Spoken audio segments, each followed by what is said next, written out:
Olá, eu sou Fábio Karasiak, sou coordenador técnico do Treino Correto e hoje a gente vai falar um pouco sobre nutrição, mais especificamente a gente vai falar o que deve comer antes e depois da atividade física.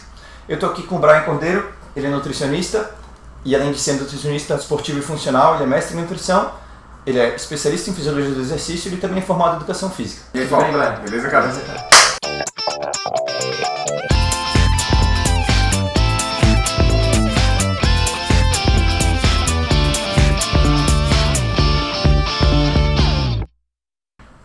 Uma dúvida muito comum que a gente recebe é o que a pessoa pode comer antes e depois da atividade física.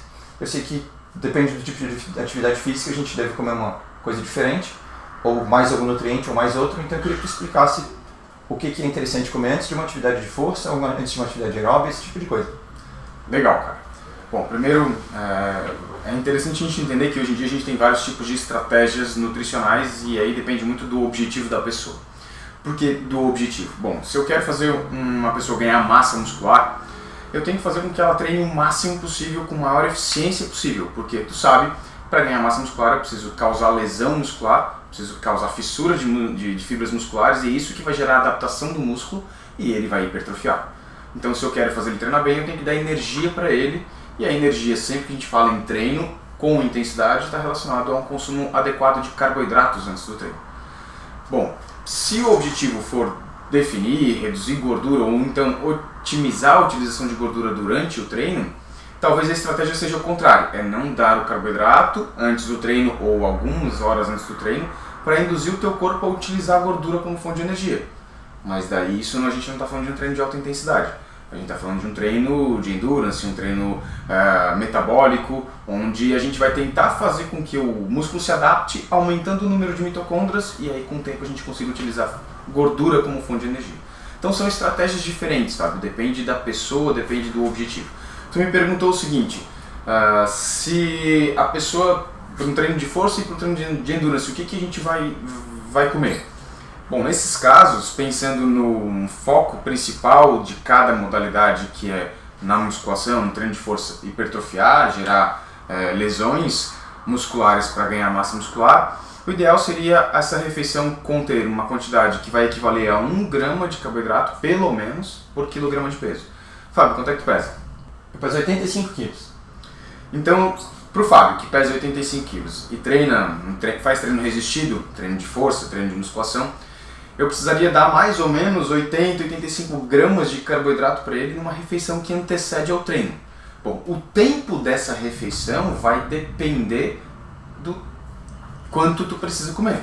Então, 85 quilos, vamos dar o exemplo clássico da batata doce para treino da musculação, Claro. né, que é um bom exemplo porque as pessoas estão acostumadas a ver isso, não precisa só ser batata doce, isso é só um exemplo para a gente poder criar aqui as informações.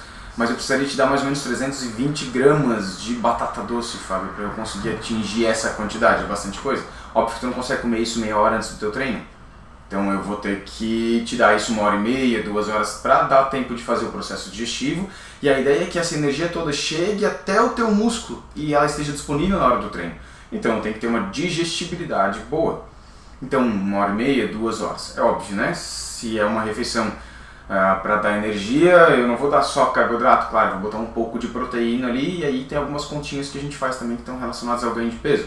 Mas esse é só um exemplo geral. Dificilmente eu consegui dar 300 gramas para um cara comer antes do treino, eu tenho que botar alguma outra fonte de carboidrato. Então a batata doce foi só um exemplo. A gente pode botar várias opções de carboidrato. Batata doce, eu posso fazer uma panqueca, uma crepioca, posso usar banana com aveia, granola. Então tem N opções para a gente colocar antes do treino, tá? Tu iria perguntar uma coisa? Sim. Caso a pessoa queira perde de sair 1h30 e ela tem 45 minutos para comer, ela vai trocar o tipo de carboidrato, vai comer outro tipo de coisa, ela vai comer de qualquer maneira, essa ingestão de carboidrato vai ser a tempo para ela utilizar no treino?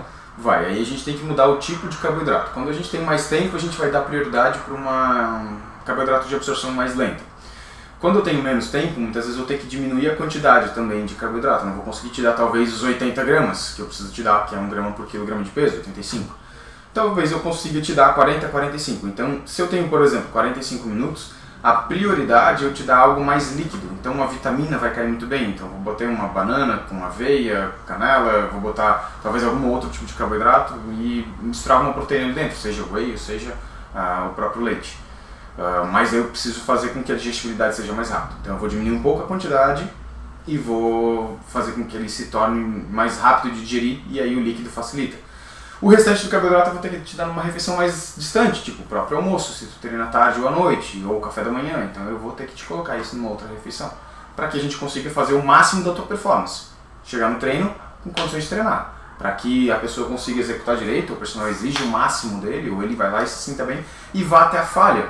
E aí que é um negócio que tu fala bastante, não adianta, tem que treinar e tem que ir até a falha, senão a coisa não evolui. Se tu parar naquela falha neural, ou seja, o cara começou a sentir dor, ele para, não vai resolver. Ele tem que passar para falha muscular e aí a gente conseguir fazer com que ele evolua. Senão, não adianta comer bem também.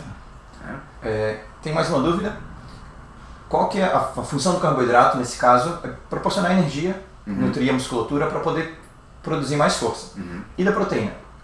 Então, a proteína como função pré-treino, ela não tem tanta funcionalidade. O objetivo mais para ela é pós-treino, para poder facilitar o processo de recuperação muscular.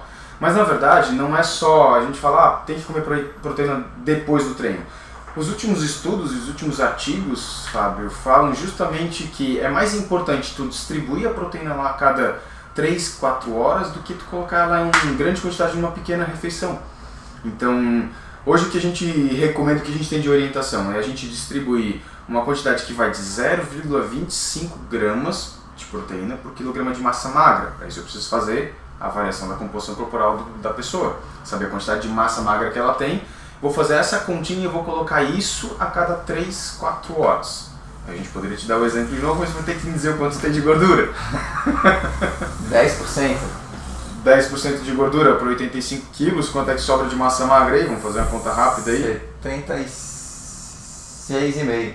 76,5, bom de conta. Então 76,5 vezes 0,25 eu vou precisar te dar 19 gramas de proteína a cada refeição.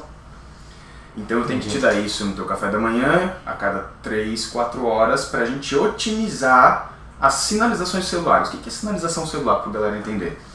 Quando a gente come um alimento, não só a proteína, esse alimento vai entrar dentro da célula. Uma vez que ele entra dentro da célula, ele consegue ativar vias celulares que passam uma codificação, uma informação para a célula, para ela entender o que precisa acontecer com ela. A proteína faz sinalização para a síntese proteica. Então, a cada 3, 4 horas, se eu tiver uma adequada injeção de proteína, a célula entende que ela tem tendência a sintetizar a proteína. Se a gente tem lesão muscular, quando sintetiza a proteína, eu regenero esse tecido e ele hipertrofia mais fácil. Então, quando eu consumo proteína a cada 3, 4 horas, eu acabo facilitando o ganho de massa muscular. Então, a proteína serve para isso, fazer reparação de tecido. Entendi. Falei e resumindo uma coisa, né? Sim. Reparar tecido e induzir o ganho de massa muscular. Perfeito. Tá. Então, antes do treino, a gente deve comer uma porção de carboidrato, que equivale a aproximadamente 1 grama de carboidrato por quilo de corpo. Isso, por quilo de peso. E uma porção de proteína, que equivale a?